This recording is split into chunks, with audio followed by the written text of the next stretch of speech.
What's up, everyone? Welcome back to Ask Dan Anything. My name's Dan Munro, co-founder of BROJO, and today we're going to be talking about sex and love. And this question came through from a guy I actually had a session with this morning, and it's come through many times, which is people asking, why am I so obsessed with sex? Why am I so obsessed with getting laid?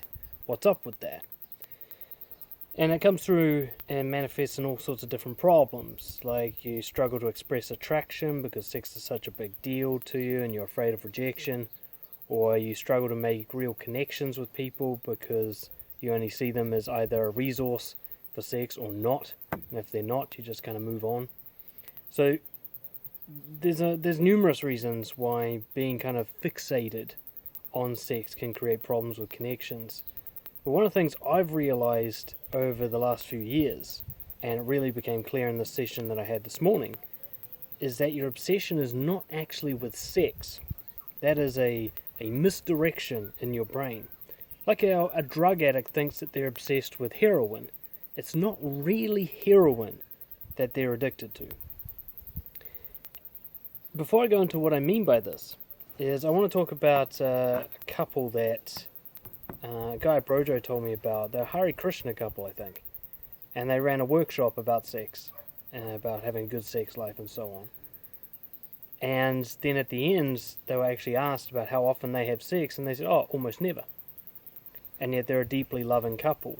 And this really kind of threw the people at the workshop, like, you just went on and on about how to have great sex, and now you're saying you don't have any. And they tried to explain to the people that their connection is so strong that sex is no longer a big deal for them. It's no longer important as an aspect of the relationship. They still do it, but it's definitely not high on the priority list. Now, a lot of people hear this and be baffled by it. How can a relationship be good without good sex, without lots of sex? And what's the point of living if you're not regularly getting some good stuff? I want to put something out there for you. The people I have met who are not obsessed with sex, not fixated on it, don't think of it as a big deal, fall into about two different categories. One is somebody who's asexual. They've never really been interested in it. Or three categories. Two is somebody who is obsessed with it, but they long ago gave up on it being a possibility in their life, and they've just kind of suppressed their obsession. But the third type, the healthy type, somebody who's not fixated and doesn't see sex as a bigger deal than anything else in life, is somebody who has a lot of genuine love and connection in their life. I'll put it to you that the real obsession you have is not with sex, but with love. It's missing from your life. Deep connection, a sense of belonging, a trusting, betrayal-free love from yourself and from others. I find that sex is a substitute for love. The reason people become fixated, obsessed about it, worried about it so much during relationships is because for them it is their ultimate measure of validation, approval, and love. And if they're not getting it, or there's some problems with it, they feel this deep panic, a sense of loss, a dread, a feeling of rejection. It's funny how we don't feel this way about food, even though food, absence of food could kill us. We don't feel this way about the weather, even though the elements could kill us. We get really worried about sex, even though you can live your whole life without getting any. Why? Why do we become so worried? Well, when I investigated this, both in my own life and in the lives of clients that I've spoken about this with, we came to the conclusion that when you look back, you'll see an absence of love. You'll see neglect. You'll see a distant father who was harsh and you're never good enough for him. You'll see a mother that may have smothered you with caretaking but never really showed affection and love and approval, or was over-loving, that kind of what's called emotional incest, a kind of smothering kind of love that you want to get away from. You'll see people like, I remember from my own experience, I was just so obsessed when it came to romantic relationships about the sex part. If a girl was having sex with me, I assumed that she loved me or liked me. And if she wasn't, I assumed she had changed her mind. And I would actually end potential relationships because the sex died briefly. I would become so worried about it that I'd sabotage the relationship. And I'd also get myself into really bad fit, toxic connections simply because the person wanted to have sex with me. I obviously valued sex as a measurement tool. I obviously thought it meant something important, and yet I was so often wrong about that. Why? Because I was so desperately seeking love and approval from someone else, and I saw sex as being the ultimate form of love and approval. Now, when I look into why I'd believe this about sex, what I see is two things. One is sex feels good.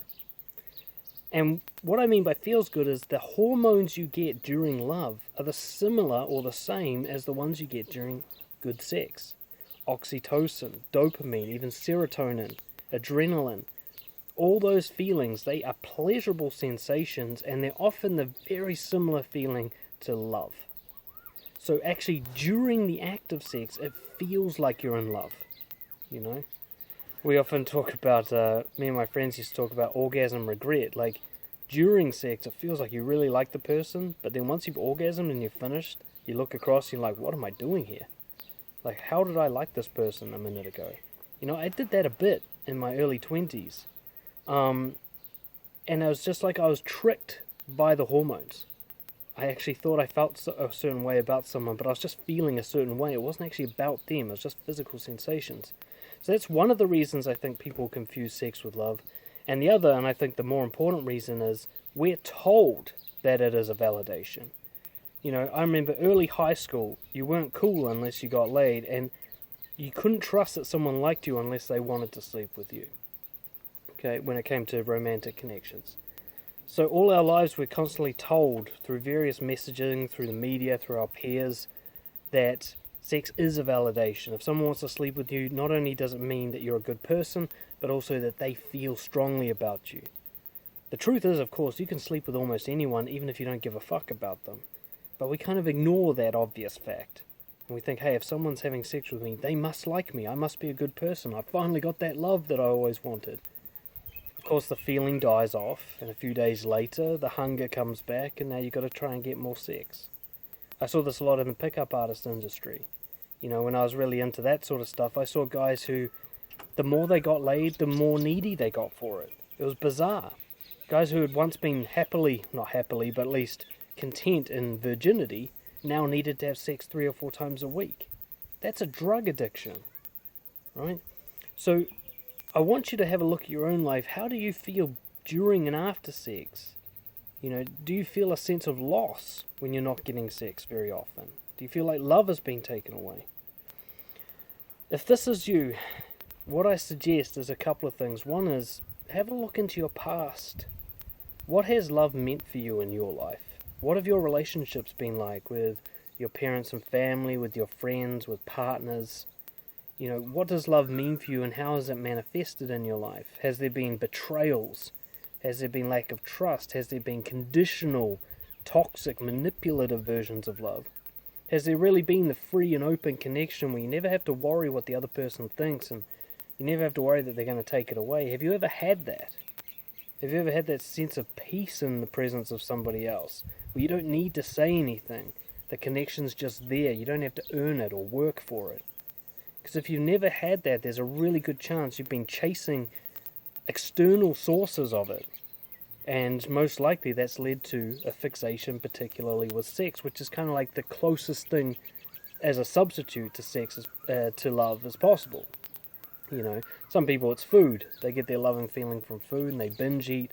Some people it's a subdomain of sex, like porn or sex workers. One way you can know the difference between fixation with sex and fixation with love masquerading as fixation with sex is prostitutes and porn. Would you be satisfied spending your whole life just spending money on sex?